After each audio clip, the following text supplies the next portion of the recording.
দেখতে পাচ্ছেন আপনারা সুরঙ্গা নদীর ভয়ানক দৃশ্য। এই যে আমাদের এইরকম বান না দেওয়ার কারণে এরকম হচ্ছে। বান না দিলে পরে এইদিকে চলে যাবে।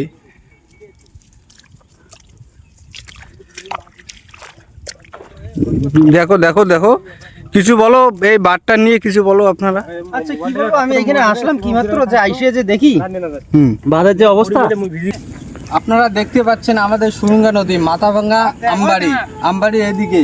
এই দেখো, এই যে এগুলা বান না দিলে কি হবে, এগুলা যত তাড়াতাড়ি বান দিলে এই সোনার মতো জমিগুলা বাইচা যাবে। এগুলা মানুষ আবাদ করছে কত সুন্দর করে, এগুলা সোনার মতন একটা জমি। এদিকে আসো, নিয়ে আসো।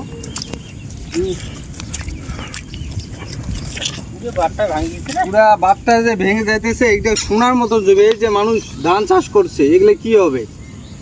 এগুলো যদি তাড়াতাড়ি বান না দেয়, এগুলো কি হবে? এগুলো যত তাড়াতাড়ি পাক, এগুলো বান দিয়ে